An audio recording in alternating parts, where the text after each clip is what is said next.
देश के सबसे बड़े कास्टिंग डायरेक्टर मुकेश छाबड़ा।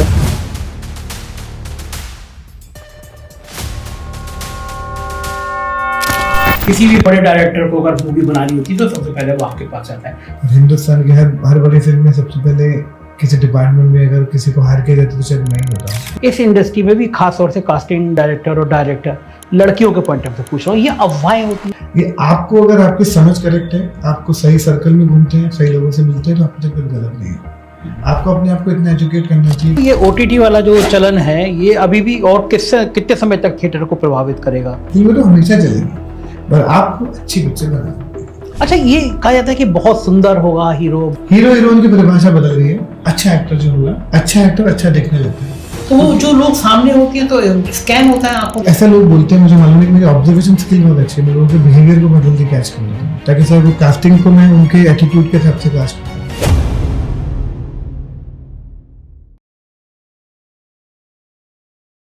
नमस्कार, मैं हूं संजय शर्मा। आप देख रहे हैं 4PM न्यूज़ नेटवर्क। आप अगर पिक्चर देखते हैं, मूवी देखते हैं तो आपको बहुत चमकते चमकते चेहरे दिखाई देते होंगे। कई सारे आपके ऐसे फेवरेट होंगे जो आपको उन चेहरों को देख के ही आप मूवी देखने चले जाते होंगे। लेकिन आपको पता है उन चमकते हुए चेहरे के पीछे एक चेहरा और होता है, और कई मायनों में आप बहुत बड़े बड़े जिन नामों को देख रहे होते हैं उनको इस मुकाम तक लाने के लिए एक शख्स ने मेहनत की होती है। मैं बिना किसी बहुत ज़्यादा समय लिए एक देश के सबसे बड़े कास्टिंग डायरेक्टर मुकेश छाबड़ा जी से आपको मिलवाना चाहता हूं। मुकेश जी, बहुत बहुत स्वागत है आपका। मेरा बड़ा मन था, मैं आपके इंस्टाग्राम पे आपके फ़ोटो देखता था और बॉलीवुड के तमाम बड़े बड़े हीरो हीरोइन के संग आप बहुत स्टाइल में आप भी हीरो नज़र आते थे। मैं ये जानना चाहता हूँ कि आप कुछ जो सफ़र है वो इतना आसान नहीं है। जिस मुकाम पर आज मुकेश छाबड़ा को लोग देखते हैं वो इतना आसान नहीं है।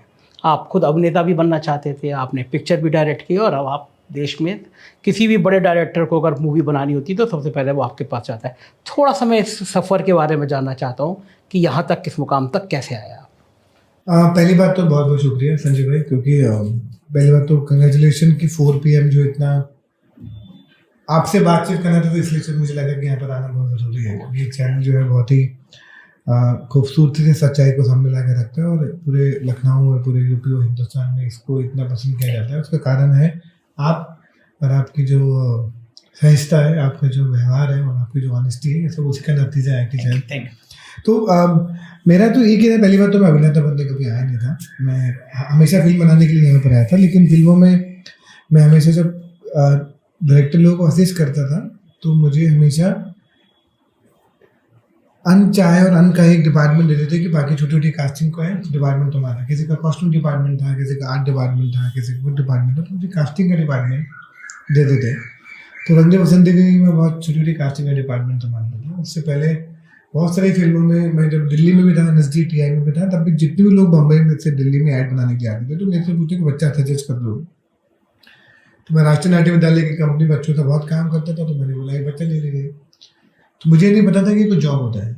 अगर आप मुझसे पूछेंगे कि मैं एक फिल्म बना रहा हूँ तो मुझे कुछ रिकमेंड कर दो, तो मुझे बोला कि हाँ आपको इसको ले लो, ये अच्छा है। ये चेहरा आपके स्टूडियो में अभी 5 लोग बैठे हैं, मुझे लगता है उसका चेहरा कहाँ पर रहता है, ये कॉन्स्टेंटली मेरे दिमाग में चलता रहता है। जब असिस्टेंट डायरेक्टर था तब भी लोगों ने मुझे ये काम देना शुरू किया, तो बस बहुत मुश्किल था क्योंकि लोगों को शुरू में समझ में नहीं आता कि क्या काम है। तो जब मैं ED था तो मुझे कास्टिंग डिपार्टमेंट संभालने का काम मिला, जिसमें नाम जो ED के आता था। जब उसमें धीरे धीरे करते करते जब लोगों को समझ में आया तो मुझे लगा कि यार ये बहुत इंटरेस्टिंग प्रोफेशन हो सकता है। तो ड्यूरिंग रंगे बसंती के टाइम मुझे रियलाइज़ हुआ, और आमिर सर ने भी थोड़ा रियलाइज़ कराया कि कैसे डिपार्टमेंट बहुत इंटरेस्टिंग है। देश में इस डिपार्टमेंट को लोग सीरियसली नहीं लेते हैं, हमें नए कलाकारों की जरूरत पड़ती है। तो वहाँ से मैं फिल्मों में एज एन ED करता था, लेकिन मुझे मेरा जॉब होता था सिर्फ कास्टिंग संभालने का। तब भी मैं कास्टिंग डायरेक्टर नहीं था। तो इतनी फिल्मों में ED करता था तो मुझे कास्टिंग, लेकिन धीरे धीरे करके फुल टाइम एक जॉब बन गया। लव आजकल हैपन, तो चिंटू हैपन, अमल हैपन, तो बहुत सारी फिल्में हुई जहाँ पे मुझे कास्टिंग डायरेक्टर का काम करने का मौका मिला, जो पहली बार ही। उससे पहले हमारे देश में तिग्मांशु धूलिया, इन लोगों ने बहुत कमाल की कास्टिंग करी है, जिन्होंने मैंडेट खोई और बहुत से नाम किए, लेकिन वो भी तब एसोसिएट डायरेक्टर थे। फिर उनको कास्टिंग क्रेडिट मिला। उसके बाद ये सिलसिला बिल्कुल बंद रहा। तो फिर उसके बाद जब दोबारा ये शुरू हुआ तो फिर मैंने धीरे धीरे इस जॉब को और सिंसियरली करना शुरू किया, और फिर गैंग्स ऑफ वासेपुर है। जब एक बार गैंग्स ऑफ वासेपुर दुनिया ने देखी तो उससे पहले 20-30 फिल्में जो करी थी शायद वो किसी को उतना इम्पैक्ट कास्टिंग का नहीं समझ में आया, लेकिन गैंग्स ऑफ वासेपुर की वजह से बहुत से नए चेहरे आए, तब शायद ये पूरी कहते हैं ना किसी एक जॉब को स्टैंप लग गया हो किसी पूरे समाज का एक साथ कि ये कुछ कलाकारों का मंडी आई है, तो वहाँ से शुरुआत हुई और करते करते करते करते आज आपके सामने है। और हिंदुस्तान की हर बड़ी फिल्म में सबसे पहले किसी डिपार्टमेंट में अगर किसी को हायर किया जाता तो शायद मैं ही होता हूँ। प्रोड्यूसर के पैसे आ गए, डायरेक्टर आ गया, राइटर स्क्रिप्ट दे दी, उसके बाद एक ही आदमी फिल्म के अंदर आता है वो मैं, चाहे वो नया टैलेंट चाहिए हो, चाहे स्टेबल एक्टर चाहिए हो या कम्प्लीटली न्यू हो, जो मिक्स तो करते करते। और आज लगभग कुछ 350 से ऊपर पिक्चर कर चुके हैं, 100-150 और 150 से ऊपर शो कर चुके हैं, जिसमें आप जितने बड़े शो देखेंगे, चाहे फैमिली मैन हो, चाहे दिल्ली क्राइम हो, फैमिली 1-2, चाहे फर्जी हो, चाहे महारानी हो, चाहे स्कैम हो, चाहे स्कूप हो, आप जिस शो की बात करोगे हमारे, जो फिल्म की जितनी भी बात करेंगे आप, चाहे सिकंदर जो आज रिलीज हुई है वो भी, चाहे आप उसकी बात करें, चाहे पुरानी हो, वासीपुर हो, खाए पोचे हो, कहते हैं जितनी फिल्मों का आप नाम ले, चाहे दंगल हो, चाहे चिल्लर पार्टी हो, चाहे डीडे हो, चाहे अभी रामायणा बन रही हो, चाहे हाउसफुल हो, चाहे बागी हो, चाहे लैला मजनू हो, चाहे रॉकस्टार हो, तमाशा हो, हाईवे हो, जितनी फिल्मों के बारे में आप बात करोगे तो सबके अंदर हम पार्टी हाँ उसके हिस्से रहे हैं। बहुत अच्छा लगता है कि इन सब फिल्मों का हिस्सा हर डायरेक्टर साथ में काम करना चाहता है और ये बहुत खुशकिस्मत थी। मुकेश भाई 12th के बाद में ना आदमी का मन होता है, माँ बाप 12th से ज़्यादा 12th फेल भी 12th मुझे आता है इसलिए हो गया। 12th के बाद में मन करता है आदमी का, मतलब माँ बाप का लगता है कि बेटा इंजीनियर बन जाए, डॉक्टर बन जाए, बच्चे भी लाइन लेने लगते हैं। तो ये फिल्मों का कीड़ा जो है कि फिल्म इंडस्ट्री में जाना है, आई थिंक मेरे पिताजी की तरफ से आया है। मेरे घर में ऐसा कुछ प्रेशर नहीं था कि डॉक्टर इंजीनियर बनना है। मेरे पिताजी शायद एक साधारण मतलब एक सरकारी नौकरी करते थे government of India press Delhi में, लेकिन वो गाने के बहुत शौकीन थे। उन्होंने मेरी जो बड़ी दीदी है उनको गंधर्व महाविद्यालय में संगीत सीखने के लिए वहाँ भी डाला था और मुझे राष्ट्रीय नाट्य विद्यालय की टीआई में आया था, स्टूडेंट समर वर्कशॉप भी कराया था। उन्होंने बोला था कि बेटा देख इतने पैसे तो है नहीं, सबसे सस्ता जो एक चीज़ है वो है 50 रुपये की वर्कशॉप। दुनिया में सबसे सस्ता जो किसी चीज़ को सीखा जा सकता है वो है नाटक, लेकिन उसको सीखने की जो इच्छा होती है वो सबको सिखाना है। तो बस वो नाटक करने की उम्मीद से घुसे थे, वहाँ से फिर वो कीड़ा जो है वो पूरा का पूरा फिल्मों की तरफ, नाटक की तरफ चला गया। उसके बाद ही तो पढ़ाई उसी आसपास रही, श्री रामचंद्र तक गए, राष्ट्रीय नाट्य विद्यालय रहे, तो सब उसी के। आई थिंक पिताजी का बहुत बड़ा हाथ है कि उन्होंने हमें 94-95 में समर वर्कशॉप में डाल दिया था राष्ट्रीय नाट्य विद्यालय की संस्कार अंकुली वर्कशॉप, जिसके बाद उसी कंपनी में हमने पढ़ाई खत्म करने के बाद नौकरी किया। आई थिंक उसी कंपनी में नौकरी की। कितने रुपए की शुरुआत की? पहली नौकरी वही थी? पहली नौकरी वही थी एनएसडी की कंपनी। आई थिंक वही नौकरी थी, 8,000 रुपये सैलरी थी। अच्छा, तो वो मैक्सिमम मेहनत करने के बाद 12-13 तक तो पहुंच गए थे। 12-13 सोचो ये इतनी कम स्कॉलरशिप, इतने कम पैसे पे जिस बच्चे को सिखा रहे हैं वो सबसे बड़ा करोड़पति अरबपति आदमी हो जाएगा। अरबपति बनना है अब आपके सारा। वही जो पता है कि बताते नहीं, अपनी आमदनी सीधी में धीरे धीरे उधर की तरफ ला रहा था कि नहीं आप ले आइए अपने नजर भी हो जाए। ऐसा नहीं है, चैट जीपीटी में मैंने पूछा कि मुकेश छाबड़ा की आमदनी, तो उसने बताया कि करोड़ों में। ग्रोक से पूछना ऐसे में भी लिखूं क्या? ऐसा आता है कि चैट जीपीटी नहीं है, उसमें ऐसे लिखने से आ जाता है कि पैसे कैसे कमाए जाते भी बता दो। उसने कहा है कि मुकेश छाबड़ा को सीख लो, पैसे कैसे बरसते हैं।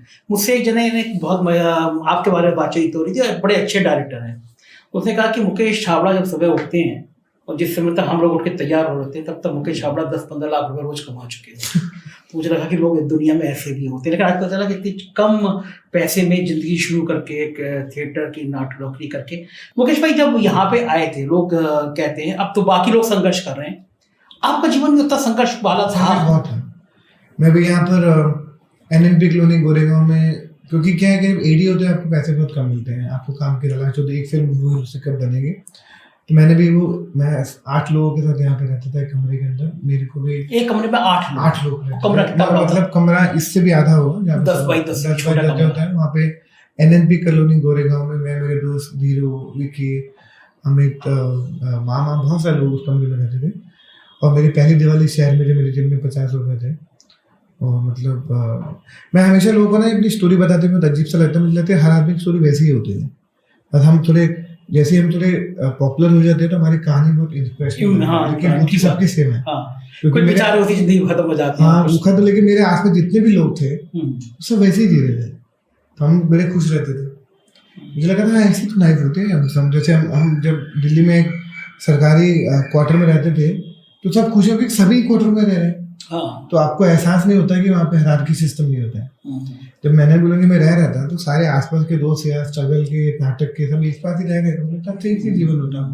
मैंने एक चीज देखी थी, मैं कभी जैसे लखनऊ के किसी एक दिन चिड़ियाघर में गया अपनी टीम के साथ, तो मैंने देखा कि जितने लोग घूम रहे हैं चिड़ियाघर अपने बच्चों के साथ, वो औसत मध्यम वर्गीय परिवार है जी। मुझे वहाँ बड़े लोग घूमते हुए नजर नहीं आए। जो छोटे पार्क होते हैं मुझे उसमें औसत मध्यम वर्गीय लोग नजर आए पार्क में, मतलब वो जो जिंदगी बच्चों के संग मस्ती करते हो। क्योंकि हमारा जीवन वैसे ही होता है ना, क्योंकि हम क्या है कि हमारा तो जीवन वैसे ही ना कि दिवाली आएगी तो नए कपड़े आएंगे। हाँ। और अगर सैलरी मिलेगी तो उस दिन बहुत सारे फ्रूट्स आएंगे, सब कुछ चीजें, क्योंकि हम लोग हमारे हिंदुस्तान में ज्यादातर लोग उसी गरीबी रेखा के आसपास ही रहते हैं ना। हम लोग को ऐसा कुछ सबका जीवन वैसे ही, क्योंकि हमको लगता था पार्क और चिड़ियाघर और अपू घर में जाने तो आपको पता था कि आप 10 नहीं झूले झूलते तो एक ही झूल सकते हो, लेकिन आपको माहौल मिलेगा अपू घर में घूमने का। लेकिन वो चिड़ियाघर हो, चाहे वो लोधी गार्डन हो, चाहे जितनी भी जगह घूमने, इंडिया गेट हो, चाहे लाल किला हो, क्योंकि हम लोग वो चीजें देख कर सकते थे जो हम देख सकते थे।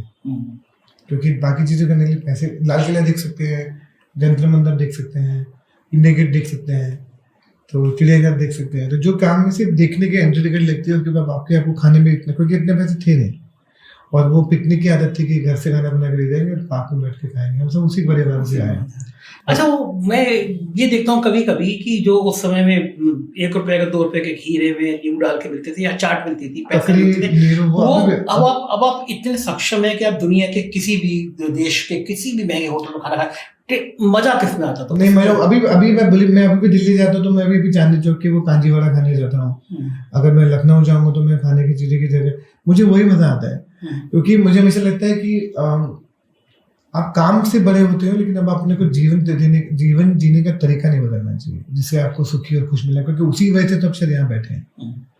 तो अगर आप खाने की चीजें, मैं अभी भी वो, अगर मुझे जहाँ भी चीजें मिले, मैं अभी भी लखनऊ हो, चाहे दिल्ली हो, या चंडीगढ़ हो, या राजस्थान हो, मुझे जहाँ जगह भी जो जगह मैं खाता हूँ वैसे ही खाता हूँ। उसके लिए अभी मैं इतना कैलकुलेट करके जिंदगी को नहीं जीता हूँ। ये बड़ा ईश्वरी कृपा है कि आप नहीं उस जिंदगी में, ना लोग उससे फर्ज आते हैं। नहीं, वो एक्चुअली वो मुझे लगता है कि वो फर्ज से आप अगर आपने अपने को बदल दिया तो फायदा क्या हुआ आपकी जिंदगी की ग्रोथ करने में? आपको अपने काम में बदलना चाहिए। इंसानियत आप जैसे वहीं से देखो कि आप जिंदगी में मिडिल क्लास फैमिली से आए हो, आपके संस्कार, आपका कल्चर वही रहना चाहिए। आप ग्रो करते हुए एक काम के हिसाब से एक लोगों के साथ रहना, लेकिन है कि अगर मैं जिनके साथ घूमता था उनके साथ भी घूमता हूँ, जो आज नए जो टॉप में उनके साथ भी घूमता हूँ, उसका मतलब ये नहीं है कि मैं उनको छोड़ दूँ उनके साथ घूमूंगा। बात है कि सबके साथ रहना चाहिए। तो वो मेरा खाने का टेस्ट वही है, क्योंकि उसी टेस्ट की खुशी की वजह से मैं काम कर पा रहा हूँ। मेरे अंदर वो टेस्ट ही खत्म हो जाएगा तो शायद सब कुछ मिलना बंद हो जाएगा। मैं आपके ऑफिस जब पहली बार गया तो मैं बड़ा हैरान था, क्योंकि बाहर पार्क के आपके ऑफिस के सामने जितनी जगह थी, सबने मुझे नौजवान लड़के लड़कियां हाथ में फायर किए हुए है। इतनी भीड़ देख के मैं बहुत चक्का था जब मैं आपके ऑफिस में उतरा। तो मुझे लगा कि इस मुंबई में देश भर के हजारों लड़के लड़कियां आंखों में उसी तरह सपने लेके आते हैं जिस तरह सपने लेके आप आए थे। तो उम्मीद थी कि मुकेश हावड़ा एक बार मिल लें, एक बार वो ऑडियंस ले लें। तो आप ये कैलकुलेट कैसे कर लेते हैं, या फिर जिनको आप प्रोजेक्ट करते हैं तो उनको लगता होगा कि आपको कि कितना दर्द होता होगा उनको, ये कैसे? एक्चुअली बहुत रिस्पॉन्सिबिलिटी फील होती है। बहुत सारे लोग उस उम्मीद से देखते हैं और उनके होपफुल है, लेकिन मेरे काम की कुछ एक लिमिटेशन है कि मुझे जो स्क्रिप्ट के साथ जो सही है मैं उसी को कास्ट कर पाता हूँ, क्योंकि मैं कलाकार नहीं ढूंढता हूँ, मैं अपने कैरेक्टर ढूंढता हूँ। अच्छा एक्टर तो बहुत सारे अच्छे एक्टर होते हैं, लेकिन मेरी फिल्म में वो करेक्ट नहीं है तो फिर मतलब नहीं है।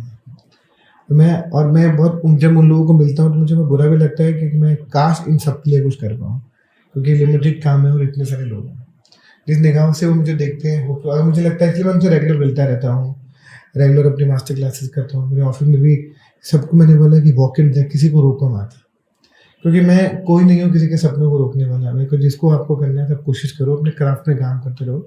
और जिस उम्मीद से अगर उन लोगों को मेरे अंदर कुछ उम्मीद नजर आती है तो ये मेरी जिम्मेवारी बनती है कि उनको उस उम्मीद में थोड़ा उनकी उम्मीद में खरा उतरूँ, उनको काम देने की कोशिश करूँ। और क्योंकि मैं जो कुछ भी हूँ वो नए टैलेंट की वजह से हूँ। ठीक बात। मेरा करियर तो किसी बड़े स्टार ने तो नहीं बनाया तो इन नए टैलेंट लोगों ने बनाया जिनकी वजह से मैं यहाँ पर हूँ। वो मुझे तो पता चला कि राजकुमार राव, पंकज त्रिपाठी, सुशांत राजपूत, सानिया मल्होत्रा, मृणाल ठाकुर, मतलब विकी कौशल, आप मतलब बहुत लंबी लिस्ट है, बार लिस्ट ये सब आपके हमारे फिल्मों के साथ आया है। चाहे जितने भी लोग आप देखें, जो भी आप देखते हैं, चाहे कोई दंगल से आया है, कोई मसान से आया है, कोई गैंग्स ऑफ वासेपुर से आया है, ये सारी खोज आपकी है। कोई खाए पोस्टे से आया है, किट्टू डिमरी लैला मजनू से आए। ये जितने भी लोग आप देखते हैं फिल्मों में आजकल, जब भी देखते हैं, सब हमारे ढूंढे हुए। आज तक जो भी मिलता है, चाहे वो शुभ्र धूलीवाला भी क्या दिखे तो रमन नागम भी लेकर आए थे, आप जिसका भी आप नाम लेंगे वो कहें, चाहे वो जयदीप अलावत तो रॉकस्टार भी लेकर आए थे बहुत पहले, राजकुमार को खाए पोचे और गैंग्स ऑफ वासेपुर और शाहिद, ये सब सुशांत सिंह राजपूत जयकार। तो आई थिंक ये सब जो है ना, ये उस फिल्म के हिसाब से हमने सही वक्त पे उनको कास्ट किया, क्योंकि हम हमेशा किसी को ये बोलते हैं कि मैं फिल्म के लिए कास्ट कर रहा हूँ, और कौन जिंदगी किसकी कहाँ जाती है वो तो ऊपर वाला बता सकता है। ठीक बात है। लेकिन ऐसे बहुत सारे लोग हैं, बार बार उन लोगों का नाम, बहुत लंबी लिस्ट है। हाँ, नहीं एक्चुअली ब्लैक वारंट में भी रिसेंटली अनुराग ठाकुर भी होगा, अभी परमजीत चीमा भी होगा, अभी जहान कपूर भी होगा। ऐसे लिस्ट जो है वो हर फिल्म के साथ 2-2, 3-3, 4-4, 8-8, 10-10 लोग नए आते रहते हैं। तो आपको ये जैसे ये कहानी मिली, आपने कहा वो हर कहानी आप पहले खुद पढ़ते हैं, पूरी पढ़ते हैं? पढ़ना पड़ता है, क्योंकि डायरेक्टर सवाल पूछ लेते हैं ना इस तरह का। तो वो जो लोग सामने होते हैं तो स्कैन होता है आंखों में 24 घंटे कॉन्स्टेंटली रिकॉर्डिंग होते रहते हैं कि वो ऐसे साइड बैठ के मुझे क्यों देख रहा है, वो स्माइल क्यों कर रहा है, वो सपनों क्यों मुझसे देख रहा है मुझे इस वक्त कि अरे यहाँ पे जाना चाहिए, मुझे भी जाना चाहिए, उसके मन में ये सवाल चल रहा है। तो ये कॉन्स्टेंटली सवाल लोगों के चेहरे पे रिकॉर्ड होते चले जाते हैं। तो ये कॉन्सेप्ट नेचर बन गया, सेकंड नेचर बन गया। क्योंकि मेरे एक ऐसा लोग बोलते हैं, मुझे मालूम है कि मेरी ऑब्जर्वेशन स्किल बहुत अच्छी है, मैं लोगों के बिहेवियर को बहुत जल्दी कैच कर देता हूँ, ताकि चाहे वो कास्टिंग को मैं उनके एटीट्यूड के हिसाब से कैच करता हूँ। कुछ जगह ऐसी हुई होगी सडनली आप जा रहे होंगे सड़क पे, कोई आदमी नजर आया? हाँ, और सुशांत मुझे कैफे में मिला था। अच्छा। हाँ, और एक लड़का इरफान जो चिल्लर पार्टी में बच्चा था, वो रेड लाइट में मुझे मिला था, उसको उठाया, ट्रेन किया, उसको भी काय मुझे बजरंगी भाईजान के मुन्नी मुझे नोएडा के गुड़गांव के एक मॉल में मिले थे। तो एक लड़के श्रेया चौधरी, जो शायद आजकल वो बमन ईरानी की फिल्म में वो बेंची बंडी में लीड एक्टर थी, वो मुझे बड़ा पाव खा रही थी जगह, उसकी माँ के साथ मिली थी, अभी एक्टिंग नहीं किया था, हमने कहा पाइए हमसे मिले। तो अच्छा, उससे कभी एक्टिंग नहीं की थी, आपने ऐसे पढ़ाया? हाँ। एक्टिंग भी सिखाई वो, क्योंकि ऑडिशन देख समझ में आता है कि कितना पोटेंशियल है, तो हो जाता है। तो वो स्कैनिंग वो चलती रहती है, 24 घंटे चलती रहती है, 24 घंटे चलती रहती है। एक बड़ा आरोप लगता है और बड़ी चर्चा होती है, जो छोटे शहर के बड़े शहर के लोग कहते हैं, वो कहते हैं कि इस इंडस्ट्री में भी आज हालांकि ये गंदगी तो हर तरफ है, लेकिन इस इंडस्ट्री में भी खास तौर से कास्टिंग डायरेक्टर और डायरेक्टर लड़कियों के पॉइंट ऑफ व्यू पूछ रहा हूँ, ये अफवाहें होती हैं, चर्चाएं बहुत होती है। चर्चा तो हर चीज पे हो रही है। हाँ। इस शहर में तो, क्योंकि मैं खुशकिस्मत हूँ कि जिन डायरेक्टरों के साथ मैं काम करता हूँ, जिन लोगों के साथ मैं काम करता हूँ, मेरे को बहुत अच्छे लोग मिले। ये आपको, अगर आपकी समझ करेक्ट है, आपको सही सर्कल में घूमते हैं, सही लोगों से मिलते हैं, तो आपको तक कुछ गलत नहीं है। आपको अपने आप को इतना एजुकेट करना चाहिए, क्योंकि मेरे साथ दुनिया वर्ल्ड की हिंदुस्तान के साथ पहले डायरेक्टर टिके हुए हैं। मुझे जब तक मेरे आपके सामने ऐसा कुछ होगा, एक्सपीरियंस होगा, तभी मैं उस पर बात कर सकता हूँ, क्योंकि मैंने भी ऐसे बहुत सारी बातें हर आदमी के बारे में सुनी। सही बात है। मैं तो न्यूज वर्ल्ड के बारे में इतना कुछ सुना है, तो हर डिपार्टमेंट में यहाँ पे अगर आपको प्रमोशन चाहिए तो कुछ होना कुछ, तो ये सुना ही है सबने, क्योंकि हमने इतनी मेहनत करके इस शहर को इसमें इज्जत लाने की कोशिश, उसको भी तो टैलेंट ढूंढना है। घूम फिर के बार बार उसी चीज पे क्यों आ जाते हैं? टैलेंट पे क्यों नहीं बात करें, मेहनत करके लोगों को लेकर आए। बिल्कुल ठीक बात। कोरोना के बाद में फिल्म इंडस्ट्री थोड़ा डरी, क्योंकि पिक्चरें लगातार एक के बाद एक उतना सक्सेस नहीं हो पाई। क्या अभी भी बॉलीवुड उस स्टेज पे खड़ा हुआ है, पिक्चर बनाने के नाम पे आदमी को डर लगने लगा है कि पिक्चर बनाएंगे? और आदमी को डर तो है थोड़ा, क्योंकि वो कोरोना हो या कोरोना नहीं हो, उससे पहले उसके बाद में अच्छी पिक्चर बनानी पड़ेगी, पिक्चर अच्छी बनानी पड़ेगी। अब हम किसी भी तरह का किसी भी चीज़ को एक्सक्यूज नहीं दे सकते हैं। ऑडियंस बहुत स्मार्ट है, जो जनता है वो समझती है, बोलते मैं अच्छा सिनेमा देख रहा हूँ, क्योंकि हम अपने घर से उठ के एक फिल्म को देखने के लिए जा रहे हैं। अगर एक परिवार को, मध्य वर्ग के परिवार को भी पिक्चर देखना है तो 1000 रुपये तो चाहिए, 5-4 बोलो पिक्चर देखने के लिए चाहिए, चाहे कुछ खाएं। अगर वो एक जिसकी ज़िंदगी में जो तनख्वाह है वो उससे से घर चलता है, तो उसको 1000 रुपये सोच के खर्च करने हैं। हम उनको कुछ भी नहीं दिखा सकते हैं, हम उनको ऐसे गारंटेड नहीं दे सकते हैं। अच्छी पिक्चर बनानी ही पड़ेगी, और ऐसा नहीं कि अच्छी 12th फेल आए बहुत अच्छी चले, ऐसा नहीं है कि फिल्में अच्छी फिल्म बनाएंगे तो चलेगी। तो अभी डरे हुए हैं लोग, क्योंकि फिल्में कम चल रही है, लोग अपने घरों से बहुत कम निकल रहे हैं, OTT का दौर चल रहा है, लोग घर बैठ के उनको उनकी गोदी पे आके फिल्म बैठा देते हैं, रिमोट में है पिक्चर नहीं तो देख सकते हैं लोग। आई थिंक थोड़ा तो फर्क हुआ है, लेकिन अगर आप अच्छी पिक्चर बनाते हैं तो लोग घरों से निकल के भाग के जाते हैं। अच्छा, क्या लगता है आपको ये OTT वाला जो चलन है, ये अभी भी और कितने समय तक थिएटर को प्रभावित करेगा? देखो, अच्छी फिल्में थिएटर में लोग फिर भी जाएंगे। आवा लोग छावा देखने भी गए थे, लोग स्त्री देखने भी गए थे, ये दोनों सुपर डुपर ब्लॉकबस्टर। ऐसा नहीं है कि अगर आप अच्छी पिक्चर है लोग आज भी जाएंगे, पहले लोग टीवी था कि टीवी तो घर पे आता है, फिल्में चलती थी, तो टीवी कितना हम लोगों ने देखा है। हम तब भी घरों में, जब बचपन में चित्रा, रामायण, बुनियाद, हम लोग, फौजी, सब चीज़ें आती थी, हम तब भी तो फिल्में देखने जाते थे। उसके बाद टेलीविजन स्टार इतना ऊपर, जी टीवी, स्टार प्लस, बड़े बड़े चैनल, इतना बड़े बड़े सीरीज आते, उसके भी फिल्में चलती थी। फिल्में तो हमेशा चलेगी, पर आपको अच्छी पिक्चर बनानी पड़ेगी। अच्छी पिक्चर, बड़े बजट की पिक्चर हो या छोटे बजट की पिक्चर हो, इसका भी कोई पैमाना होता है कि बड़े बजट की होगी तो ज़्यादा चल जाएगी या छोटे बजट की होगी तो नहीं चल नहीं, ऐसा कुछ नहीं। आजकल आप ना स्टार पावर भरोसा कर सकते हो, ना छोटी या बड़ी पिक्चर। जो अच्छी होगी, लापता लेडीज की, वो सब दुनिया जानती है। महंगी पिक्चर नहीं, 12 फिल्म भी महंगी पिक्चर नहीं।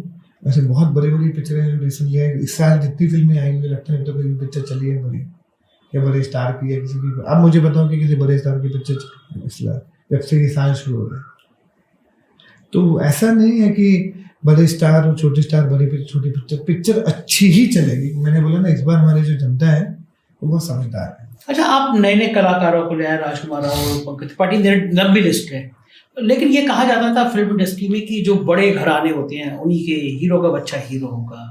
हाँ, ऐसा नहीं है। वो सब जो आप नेपोटिज्म की बात, आप, मुझे हमेशा लगता है कि मैं कभी उसके अगेंस्ट कभी नहीं था कि कल को अगर आपका बच्चा बोलेगा मुझे न्यूज़ चैनल में जाना, तो मना करेंगे ना, क्योंकि हम अपने बच्चों के लिए सब जान जाना था। उनके अगर उनके इतने, हाँ, लेकिन अगर आपके बच्चे के अंदर बहुत टैलेंट है तो लोग आपको, रणबीर कपूर को तो इंडस्ट्री करिए ना, आलिया भट्ट को तो इंडस्ट्री करिए, लेकिन आपको, आपके अंदर टैलेंट होना चाहिए, लोग आपको एक्सेप्ट करें। अगर उनको लगता है कि आप टैलेंटेड नहीं हो, फिर आपको अपॉर्चुनिटी मिले, तभी उनको दुख होता है। They are not against the nepotism, against the bad talent. और मुझे ऐसा लगता है कि अब कैसे आप देखोगे दिल्ली में या लखनऊ में कोई पुरानी दुकानें होती है, दादा की होती है तो पिताजी चला रहे हैं, पिताजी के बाद बच्चे चला रहे हैं, तो वो गलत नहीं है क्या? बिजनेस बर्बाद कर रहे हैं। किसी सरकारी नौकरी में किसी की परिवार में डेथ हो जाती है तो नौकरी किसी और को जाती है, ऐसा होता है ना सरकारी नौकरी, तो वो क्या नेपोटिज्म नहीं है। आई थिंक टैलेंट होना चाहिए, जो टैलेंट बहुत इंपॉर्टेंट चीज़ है। अगर गलत होता है, लोगों को दुख होता है, मुझे भी दुख होता है, लेकिन आप देखोगे सबसे ज़्यादा जो लोग अभी इस वक्त काम करें सब बाहर से आए हैं। चाहे वो राजकुमार राव हो, चाहे वो आयुष्मान खुराना हो, चाहे वो कार्तिक आर्यन हो, चाहे वो कृति सेनन हो, चाहे वो सानिया मल्होत्रा हो, चाहे वो पंकज त्रिपाठी हो, चाहे वो नवाज भाई हो, चाहे वो मनोज भाई हो, आप मुझे नाम लीजिए, सब डायरेक्टर जितने भी लोग हैं सब बाहर से हैं। राजकुमार रानी बाहर के हैं, इम्तियाज अली बाहर के हैं, नवा कश्यप बाहर के हैं, अनुभव सिन्हा बाहर के हैं। आप मुझे बताओ कि आप जब बात करेंगे कौन से, विशाल भारद्वाज बाहर के हैं, राकेश मेहरा बाहर के हैं, बड़े से बड़ा डीओपी देख लो सब बाहर से आए हैं, बड़े से बड़ा एडिटर देख लो सब बाहर से आए हैं। तो आपका कहने का मतलब ये है कि जो एक परंपरा चली आ रही थी कि बॉलीवुड में सिर्फ यहीं के लोग राज करेंगे, वो धीरे धीरे खत्म होगी। वो खत्म तो मतलब है ही कहाँ? आप मुझे बताओ ना। अच्छी तो चल रहे हैं, खराब तो कहाँ चल रहे हैं? खराब बाहर से भी टैलेंट आ रहा है, अच्छा होगा तभी चलेगा। अच्छा, ये कहा जाता है कि बहुत सुंदर होगा हीरो, बहुत सुंदर होगी हीरोइन। हीरो हीरोइन की परिभाषा बदल रही है। अच्छा एक्टर जो होगा, अच्छा एक्टर अच्छा देखने लगता है, अच्छा कलाकार अच्छा देखने लगता है, अच्छा होगा पिक्चर अच्छी चलेगी। उसका गोरा होना, उसका कोमल होना। आप मुझे बता दो कि जितने भी हमारे हीरो जो आजकल सक्सेसफुल है, उसमें अभी रिसेंट टाइम में कौन सा वो टिपिकल कन्वेक्शन हीरो जैसे दिखते हैं? हाँ, बात तो सही है। आजकल तो कोई भी हो तो जो चाम है उनकी कला में है, वो चाम की वजह से लोग उनको देख रहे हैं। ओके जी, एक चीज और थी कि आपके यहाँ जैसे भीड़ होती है रोज, लगभग औसत कितने लोग रोज आते हैं आपके यहाँ? अगर ऐसे एक नंबर देना है तो औसत में मुझे लगता है कि 1000-1500 तो रोज वॉक इन है, रोज सुबह 11 से लेकर 2 बजे तक। यानी 1000 नौजवान देश से अलग अलग जगह से आपका ऑफिस आते हैं रोज, और मतलब महीने में 30-40 हज़ार लोग तो ये है। उसके अलावा जो थ्रू सोशल मीडिया के थ्रू जो रोज ईमेल, जो number, Facebook, Instagram, Twitter, thread, वो अलग अलग है, जो जहाँ पे दिन भर ईमेल कम्युनिकेशन, हमारी ऐप भी है, ईमेल भी है। अच्छा, आप कुछ प्लान कर रहे थे कि कुछ राज्यों में आप अपनी कंपनी में ऑफिस खोलेंगे? हाँ, अभी हमें लखनऊ में फिर से खोलने का बहुत मन है, क्योंकि सबसे ज्यादा टैलेंट जो है वो लखनऊ में बहुत होता है। आप बहुत, क्योंकि एक तो भाषा बहुत अच्छी मिलती है, और वो शहर इतना खूबसूरत है कि शूटिंग करने का जो एटमॉस्फेयर है वो बहुत खूबसूरत है, कल्चर इतना अच्छा, खाना इतना अच्छा है। तो लखनऊ में एक ऑफिस खोलेंगे, दिल्ली में है, चंडीगढ़ में है, और हमारा अगला टारगेट है लखनऊ और हैदराबाद में, ताकि हम थोड़ा साउथ की फिल्मों में भी अपना एक कंट्रीब्यूशन करना चाहते हैं, वहाँ भी करें। तो लखनऊ में खुलना है ऑफिस, और लखनऊ में अच्छा टैलेंट मिलता है, क्योंकि सबसे ज़्यादा रंगमंच और अच्छे कलाकार और हिंदी साफ होती है वो लखनऊ में होती है। साउथ की फिल्में कहा जा रहा है कि इधर से ज़्यादा अच्छा कर रही है, इसका कारण क्या है? कुछ कारण नहीं है, मैंगो सीजन है सर, आता जाता रहेगा। आज उनका वक्त चल रहा है, कल हमारा चलेगा। इतने साल जो हमारे चल रहे थे, पहले तो कोई बात होती नहीं थी। लेकिन ये लाइन बटी हुई है ना पॉलिटिक्स की तरह कि नॉर्थ और साउथ, और लोग मान रहे हैं कि सर ये लोगों ने डाला ना, पर है तो फिल्म इंडस्ट्री ना। कहीं की भी चले फिल्म चले, फिल्म इंडस्ट्री हमारी तो चल रही, हिंदुस्तान तो हमारा ही है। हमने बातें कर करके उसको अलग बना दिया, अलग कैसे हो गया? फिर आप बोलो, या तो आप बोलो कि देश भी हमारा नहीं है, हिस्सा भी हमारा नहीं है, तो तेरा मेरा आपने किया, फिर तो फिर आपको तो बोलना चाहिए कि साउथ वाले हमारा है, हिंदुस्तान का हिस्सा नहीं है। हम एक ही तो इंडस्ट्री के ठीक लोग बात हैं। है। जो 1000 लोग आते होंगे, 30,000 लोग अगर मैं औसत जोड़ लूँ महीने में, इनमें से कितने लोगों को काम मिल पाता होगा? 1% भी कम, 1% से भी कम। क्योंकि वो इतना टेंशन है, इतना स्ट्रेस है, काम बहुत कम है, लेकिन लोग बहुत ज्यादा है, लोग बहुत ज्यादा है। क्योंकि क्या है, सबने जुड़े होते हैं फिल्म इंडस्ट्री से, सबने जुड़े होते हैं, क्योंकि आप उसी एक फ्राइडे की वजह से यहाँ पर आते हो कि आपकी जिंदगी बदल जाएगी, लेकिन उसके अंदर कई बेचारे बिना कोर्स करके आते हैं, बिना ट्रेनिंग के आते हैं, कई सिर्फ आ जाते हैं, प्लानिंग से आते हैं, फिर वो मिसगाइड होते हैं, फिर वो गलत डायरेक्शन में जाता है। आई थिंक एक जो प्रोसेस सीख के आते हैं, बहुत ही कम जो समझदार लोग चीज़ों को समझ के, पढ़ के, नाटक करके, कोर्स करके, समझ करके, विधि को समझ के, आर्ट को समझ के आते हैं, बहुत कम है। तो अब आपको जब पूरी फिल्मों की इतनी जानकारी हो गई है, भले आपने शुरू की पिक्चर बनाई हो, अब दोबारा से पिक्चर डायरेक्ट करने का मन नहीं करता है, लेकिन वक्त मिलना चाहिए ना, क्योंकि जब आप पिक्चर बनाने के बाद, लेकिन वो चलती है, कहते हैं ना कि अभी खुदा मतलब भगवान ऐसा हमेशा रखे कि कंपनी इतनी अच्छी चल रही है और अभी इतना सारा काम है, तो मुझ सब फिल्मों को कास्टिंग छोड़ के फिल्म बनाने के बाद अगले साल बनाऊंगा मैंने फिल्म बनाने का, क्योंकि दिल बेचारा लोगों ने बहुत पसंद करी थी। आई थिंक उस वक्त सबसे बड़ी हिट OTT पे जो भी फिल्म हुआ था, वो पूरा हॉटस्टार पे क्रैश हो गया था, वो दिल बेचारे की वजह से ही हुआ था।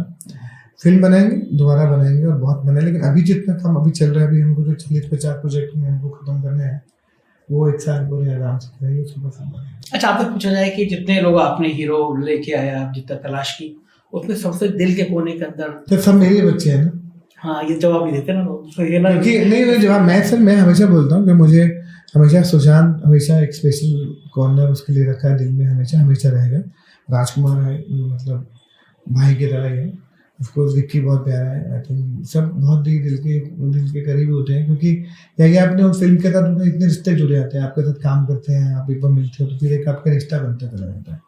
वो रिश्ता एक बड़े भाई छोटे भाई का बन जाता है, फिर एक मेंटोर है दोस्त का बन जाता है, फिर बेस्ट फ्रेंड का बन जाता है। तो ऐसे बहुत सारे एक्सप्रेशन। सुशांत की डेथ के बाद मैंने बड़े इमोशनल आपके आप भावुक हैं बहुत ज़्यादा। आपके ऑफिस में मैंने देखा, और मैं आपकी पोस्ट में भी देखता हूँ, आपने डीपी में भी अपनी माता जी की फोटो लगा रखी है। और मैंने पहला ऑफिस देखा मैंने आपका जब मैं गया तो वहाँ पे एक माता जी का फोटो और एक दिया जलता हुआ, तो मुझे बड़ा अच्छा लगा। और आपके कमरे में भी माता जी के इतने सारे फोटो। हाँ, ये सब कुछ थे मेरे लिए। आई थिंक माँ से बड़ा कुछ होता नहीं। माँ अगर कोई आदमी बोले कि मेरी जिंदगी में मेरा काम, मेरी गर्लफ्रेंड, मेरा जो सब माँ से पहले, माँ के 10 होने के बाद भी, उसके बाद 11वां 12वां नंबर पे दुनिया आनी चाहिए। पहले 1 से लेकर 10 तक माँ ही होनी चाहिए। वो माँ ही है मेरी ज़िंदगी में, जो शायद मैं अभी कल परसों भी सोच रहा था, मैंने वो डाला कि मुझे अकेला छोड़ के चलेगी, लेकिन जब इतनी हिम्मत देकर गई है कि बेटा करता है। लेकिन माँ से बड़ा कुछ है नहीं, और आई थिंक उससे बड़ा होना भी नहीं चाहिए। तो मैं जब लोगों की बातें के बारे में सुनता हूँ कि अरे यार मैंने माँ से आज बात नहीं करी, माँ से मैं बोलता कि भाई तुम खुशकिस्मत हो कि तुमने बात नहीं करी, मैं तो बात कर ही नहीं सकता हूँ अभी। लेकिन वो भावुक होना जिंदगी में अच्छा होता है या खराब होता है? बहुत अच्छा होता है, क्योंकि अगर आप जेन्युइनली भावुक हैं और आपकी लाइफ इमोशनल है, तो कभी भी आप धोखा नहीं खाएंगे। आप थोड़ा धीरे चलेंगे, क्योंकि मैंने सुना है कि चालाक लोग जल्दी आगे बढ़ते हैं, भावुक इमोशनल लोग थोड़ा बार बार हर्ट होते से रहते हैं, तो उनके रास्तों में हर्ट होते हैं, फिर हर्ट होते हैं, फिर हर्ट होते हैं, फिर हर्ट होते हैं, लेकिन वो सक्सेसफुल हो जाते हैं। आप पहले इंसान है। लोग कहते हैं कि भावुक होना बड़ा बेवकूफ़ी भरा होता है, लोग बेवकूफ़ बना देते हैं। नहीं सर, ऐसा होता तो शायद मैं यहाँ बैठा नहीं होता।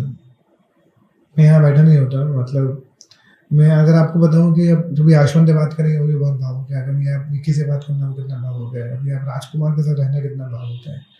सर भावुक होना एक बहुत अच्छा, आपको भगवान ने इनबिल्ट कर दिया, आप उसको कैसे चेंज करोगे? कितनी भी एक्टिंग कर लो, गंदी एक्टिंग कर लो, ना भावुक होने की कैसे कर लोगे? अब आप भावुक नहीं है क्या? आप कितनी भी अच्छी एक्टिंग कर लो, फेस बना लो, लेकिन आपको पता है आपका दिल 1 बार 2 बार 3 बार 4 बार आपको पता है घर जाके आपको पता है कि आपकी हालत खराब है। मुकेश जी का इंस्टाग्राम देखूं, मुकेश जी के स्टाइल देखूं, तो उसमें एक हीरो नजर आता है। मैं तो सोचता था आज भी आपको कैप हैट लगा के आएंगे, आपकी पहचान बन गई है, स्टाइलिश कपड़े आपकी पहचान बन गई है। मतलब आपके फोटो जब भी देखता हूँ तो मुझे लगता है कि आप किसी शूटिंग में ही होंगे। तो आपको इतना ग्लैमरस रहना मुझे एक्चुअली शुरू से दिल्ली में भी था तो भी था, मुझे हमेशा अच्छा लगता था यार होना। मुझे ऐसा लगता है कि जो हमेशा एक कहा जाता नहीं, थोड़ा अपना ध्यान रखना चाहिए ताकि आप दूसरों का भी ध्यान रख पाओ। जब आप खुद का ध्यान नहीं रख पाएंगे तो दूसरों का कैसे ध्यान रखेंगे। तो मुझे अच्छा लगता है, कि मुझे glasses, hats, accessories, watches, shoes जो बचपन में नहीं कर पा रहा था, पैसे नहीं थे, हर चीज़ घूम फिर के पैसों पे आ जाती है ना जो आपके पास, तो आज मैं वो सब चीज़ें कर लेता हूँ जो मेरे बचपन के सारे शौक थे कॉलेज के, वो इन सब इनको बस थोड़ा फिट हो रहा है वापस, वो फिट हो रहा है। तो मुझे बहुत अच्छा लगता है मुझे तैयार होना। हाँ, वो फोटो बड़े अच्छे आते हैं आपके, वो हेड मुझे लगा के बहुत अच्छा लगता है तैयार होना। मुझे लगता है कि अच्छी फीलिंग आती है, आपका दिन अच्छा लगता है कि आप सुबह आधा घंटा अपने ऊपर वक्त गुजार रहे हैं जाने से पहले, तो ना उठ के बैठ के कहीं भी चले गए। आई मुझे बड़ा अजीब लगता है कि लोग 5 मिनट भी नहीं देते अपने आप को तैयार होने में। आप कितनी देर रहते हैं? मैं आराम से आधा पौना घंटा, मैं आधा पौने घंटे पहले उठ जाता हूँ। मैं देखता हूँ लोग किसी भी उसमें आपको पैसे नहीं लगते हैं, आपको अपना हाइजीन ध्यान रखने के लिए, अच्छे से कंघे करने में, अच्छे से कमीज प्रेस करने में, अच्छे से जूते पॉलिश करने में वक्त नहीं लगते हैं। थोड़ा अपने को ध्यान देना बहुत ज़रूरी है, क्योंकि जिस फीलिंग के साथ घर से बाहर निकलेंगे ना, उसी फीलिंग के साथ घर जो पूरा दिन जो है ना आपका वैसे जाए। अच्छा, वो फिल्म इंडस्ट्री में आओ और पार्टी में जाओ, फिर हाथ में जाम न छलकाओ, ये सब बातें बड़ी अजीब सी लगती हैं। और मैंने देखा, ऐसा बिल्कुल भी नहीं है। मैंने बड़ा मुकेश हावड़ा, ये सब पढ़ा है सर। मैं आपको बताऊं ये बहुत अजीब लगेगा। मेरा क्लोज फ्रेंड राजकुमार, विकी कौशल, आयुष्मान खुराना, आप इन लोगों में से कोई भी मदिरा पान या किसी तरह का स्मोकिंग कोई नशा नहीं करता है। ये बिल्कुल गलत है कि इंडस्ट्री में सब यही, ऐसा बिल्कुल भी नहीं है सर। ये आपकी पर्सनल चॉइस है, मैं भी कभी नहीं करता हूँ। आप किसी से भी पूछ सकते हैं। आयुष्मान को देखो, उसने आज तक नहीं। राजकुमार को देखो सर, राजकुमार को आप मिलेंगे कभी, आपको मालूम चलेगा कि वो सोमवार का व्रत भी रखता है, अपने साथ छोटी सी भगवान जी की मूर्ति लेके चलता है, हर जिस होटल में ठहरता है वो पहले मंदिर सेट करता है। अच्छा, तो ये तो शूटिंग में भी लेके जाता है होटल का। तो ये बहुत सर आपको मालूम नहीं है, ऐसा नहीं। आप विकी कौशल को भी देखो पाते हैं। ये जो कहानी हमने जो फिल्मी मैगजीन में जो पढ़ी हुई है ना, वैसी सच्चाई नहीं होती कि जो एक्टर होता है वो बहुत ऐसी सच्चाई नहीं होती, बिल्कुल वैसी सच्चाई। मेहनत वाले होते लोग, और जो करते हैं मतलब उन पे भी मुझे मेरा उनके पर्सनल चॉइस। हाँ, वो करना ना करना किसी करना वो अच्छा बड़ा अच्छा, वो हम किसी के आपके अपने ऊपर है कि आपको ये थोड़ी ना पहले अगर हम उस तरह की सिगरेट और वो शराब नहीं पीते तो हम खराब इंसान है, बहुत अच्छे इंसान है। बिल्कुल ठीक बात है, अपने मान। अच्छा, भावुक जो होता है इंसान, वो थोड़ा स्मार्ट होता है, थोड़े कपड़े अच्छे पहनते हैं, उसको प्यार बहुत जल्दी होता है, कई बार होता है। मुकेश हावड़ा की जिंदगी में कभी प्यार हुआ? हाँ बिल्कुल। कितनी बार हुआ? प्यार तो रोज मुझे अपने काम से रोज होता है। मैं इतनी दार्शनिक बातें नहीं कर रहा, मैं एक खूबसूरत लड़की के प्यार की बात कर रहा हूँ। नहीं, मुझे दिल्ली में आप रहे होंगे उस दौर में, जवानी के उस दौर में। नहीं सर, होता है बिल्कुल। प्यार में मुझे प्यार हुआ, एक बार बहुत अच्छा वाला प्यार हुआ, बहुत अच्छे से दिल भी टूटा। 2 बार दिल बहुत अच्छे से टूटा। अभी भी मैं प्यार में हूँ। अभी मैं तीसरी बार भी प्यार में हूँ। अच्छा है और बहुत ही अच्छी फीलिंग है। प्यार में होना अच्छी फीलिंग, प्यार में होना अच्छी फीलिंग है, तो होना भी चाहिए सर। आप मुझे लगता है जब प्यार में होते हैं ना, आपका फोकस भी अच्छा होता है। अच्छा, और जब प्यार में दिल टूटता है तब आपका फोकस बिगड़ जाता है। अच्छा, आपका जब पहली बार दिल टूटा था, आपने उस समय क्या किया? कुछ नहीं सर, बहुत डिप्रेस था, बहुत लो था, और रोए थे आप? बहुत ज्यादा रोए थे। कितने दिन तक रोए थे? यहाँ पे नंबर तो दिन तो नहीं यार, मतलब महीनों तक चलते थे सर। ब्रेकअप ऐसी चीज नहीं है, ऐसे लोग बोलते हैं कि मूव ऑन हो जाए। मूव ऑन कोई नहीं होता सर। आप अच्छे ब्रेकअप से और अच्छे किसी की जाने के दुख से कभी उभरते नहीं हो। अच्छा, बताइए कि जब पहला प्यार फिर ब्रेकअप होता है तो बहुत रोना आता है, जब दूसरे प्यार से ब्रेकअप होता है तब भी उतना ही आता है। क्योंकि अगर आपकी इंटेंशन और आपकी प्योरिटी उस लेवल तक है तो हो सकता है सर। आपको दोबारा उतनी मोहब्बत होनी चाहिए। आप ऐसे नहीं कि उस पहले 100% मोहब्बत होती, फिर 90% होगी, 80% होगी। मोहब्बत तो बाप उतनी ही होगी सर। अच्छा, मोहब्बत की डिग्री को आप कम नहीं कर सकते। मोहब्बत उतनी होती है, दिल टूटने का पैमाना भी उतना होता है, उतना ही होता है सर। अच्छा, ये दिल जो टूटता है उसमें लड़के की ज्यादा भूमिका होती है, लड़की की ज्यादा भूमिका होती है? सर मेरे केस में मेरी भूमिका ज्यादा थी कि मेरे को लगता है कि मैंने खुद अपने रिलेशनशिप को अच्छे से हैंडल नहीं किया। मैं किसी को ब्लेम नहीं करता हूँ, मैं हमेशा बोलता हूँ मेरी गलती। अच्छा, याद आती है आपको पहले दूसरे प्यार की? सर आपको नहीं आती है क्या? आप कॉलेज स्कूल की मोहब्बत की याद नहीं आती है? आप कैसे भूल सकते हो प्यार की? मतलब आप सुनने के भूल जाओगे अपनी जिंदगी से? आपकी जिंदगी में जो चैप्टर चला गया ना सर, वो भुला नहीं सकते। आप इग्नोर कर सकते हो, भुला नहीं सकते हो। मुझे तो लगता है कि आपकी बढ़िया कपड़े, हेड देख के लड़कियों को बहुत ज्यादा प्यार होता होगा। इस तरह की लड़कियां बहुत प्रपोज भी करती ये आपके जी आपके चैनल की आप मोहब्बत में नहीं चला गया बोले थे, बात करते भावुक से मतलब प्यार में चले गए। मुझे लगा कि वो कपड़े पहने हुए एक नौजवान आदमी है जो किसी की भी तकदीर बदल सकता है। मुकेश हावड़ा ने हर तकदीर ऊपर वाला बदलते हैं। हाँ, मतलब एक माध्यम बनाता है। हाँ सर, तो वो बढ़िया कपड़े पहनने वाला, इतने ग्लैमर में रहने वाला, जो आदमी आपकी इंस्टाग्राम देख लेगा, देश का कोई बॉलीवुड एक्टर नहीं है, जो लोग कहते हैं जिसको फोन कर दोगे आप वो आपके लिए हाजिर है। तो फिर लड़कियां सोचती थी काश मुकेश के साथ एक कप चाय का ऐसा कुछ नहीं होता। किसी अच्छा प्रपोज किया आपको इस तरह से जो आपने ना किया हो? बिल्कुल भी नहीं सर, हमने ऐसा कभी अपने आप को ऐसा एक्सेस ही नहीं दिया कि लोग ऐसे करें। आप अपने मैसेज भी तो भेजते हो Mukesh I love you sir. नहीं भेजता सर, पता नहीं आपको बहुत ऐसे मैसेज आते हैं। आप अपने मन से जो बातें आपके मन में वो मुझसे पूछना चाह रहे हैं। अगर आपकी जगह होता, आपकी तरह स्मार्ट होता और ऐसे हेड वेट लगा के तो निश्चित में आते, क्यों नहीं आते लड़कियां? जब आप काम करते हो आपकी लाइफ अलग होती है सर। हर जिंदगी ऐसी नहीं होती जैसे आपको दिख रही है। आप काम करके देखो तो हमारे पास वक्त नहीं होता, मतलब घर जाके पानी पीने का भी इतनी ताकत इतनी हालत। अच्छा, अगर ऐसे मेल आए अगर आप आए, मैं आपको डीएम आए कि मुकेश जी मैं मर जाऊंगी भाई, अगर आने लगे ऐसे तो आप जवाब दोगे उसका? ऐसा नहीं होता सर, आप बहुत फिल्म में देखते हैं, ऐसा नहीं होता है, ऐसा नहीं होता सर। अच्छा नहीं होता ऐसा नहीं होता है। बॉलीवुड के लोगों को मैसेज नहीं आते होंगे इस तरह सर? आते होंगे, मुझे उन बॉलीवुड मैं किसी के डीएम और मैसेजेस को नहीं पढ़ता। हमारे संस्कारों में बताया जाए किसी का फोन नहीं छीनना चाहिए।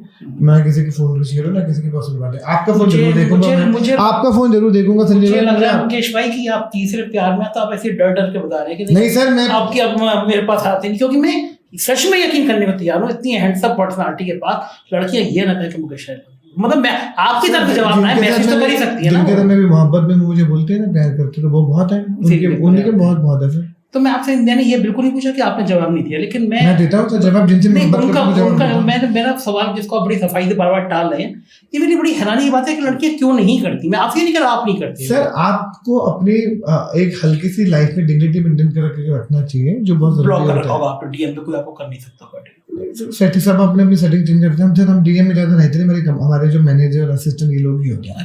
ये बात भी आपको बता दीजिए। तो फिर अब अगले साल अगली पिक्चर और फिर अगले साल मुकेश भाई की शादी, और आपके डीएम पे मैं मैसेज करूंगा आई लव यू। और नहीं संजय भाई 4 PM 4 बजे 4 PM में मैं आपको मैसेज करूंगा आई लव यू। तो मुकेश भाई की अगले साल पिक्चर, अगले साल शादी? नहीं सर, शादी का कोई प्लान नहीं है। अच्छा। शादी और कुछ चीजें लाइफ में ना आपको छू देनी चाहिए, वो आप खुद नहीं प्लान करना चाहिए। ये बात तो सही है, तय होती है। कहते हैं ना, हमेशा बोलते हैं कि रिश्ते ऊपर से लिख के आते हैं, ब्रेकअप मोहब्बत फिर से मोहब्बत सब ऊपर लिख के आते हैं, किसी को किसी कंडीशन में मत डालना। अच्छा, जब शादी अनाउंस करने वाले हो गया तो आपको जरूर बताएंगे। सबसे पहले बुलाने के लिए इंटरव्यू सबसे पहले मेरे को देंगे ना सर, आपको इंटरव्यू दूंगा सबसे पहले, आपको इनवाइट लिस्ट में तो आप होंगे ना? हाँ, वो तो मैं रहूंगा, जबरदस्ती आ जाऊंगा मैं, लेकिन सबसे पहले बात ही मेरे से ही करेंगे ना आप, है ना? 4 PM ही करेंगे, 4 PM पे करेंगे, 4 बजे ही करेंगे, 4 PM पे करेंगे।